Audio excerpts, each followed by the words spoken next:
पाहतोय की कालपासून मुंबईमध्ये पावसाची रिपरिप सुरू आहे। मी सध्या मुंबईच्या आझाद मैदान परिसरामध्ये या ठिकाणची जर दृश्य पाहिली तर संपूर्ण वातावरण या ठिकाणचं कसं आहे ते सुद्धा आपल्या लक्षात येईल।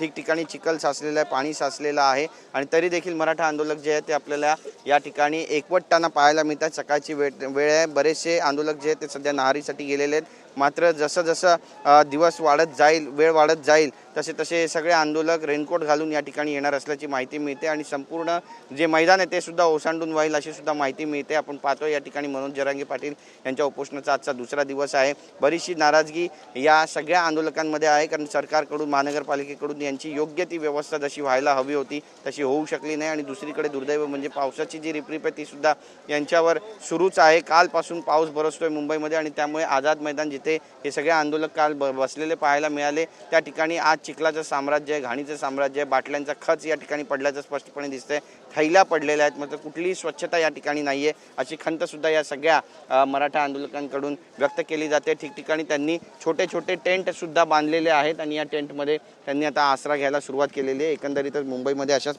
पद्धतीनं जर पाऊस पडत राहिला तर मात्र जी परिस्थिती आहे ती हाताबाहेर जाण्याची शक्यता सुद्धा नाकारता येत नाही आहे। मात्र मनसुबे जे आहेत मराठा आंदोलकांचे ते सुद्धा तितकेच मजबूत आहेत। जोपर्यंत ओबीसीच्या कोट्यातून मराठ्यांना आरक्षण मिळत नाही तोपर्यंत आझाद मैदान सोडणार नाही असा चंग यांनी बांधलेला आहे।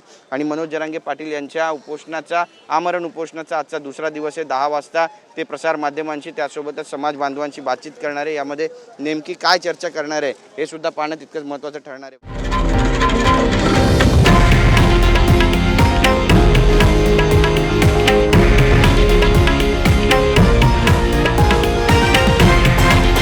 हे आहे देशातील नंबर 1 न्यूज नेटवर्क आणि आपण पाहत आहात TV9 मराठी, एकमेव।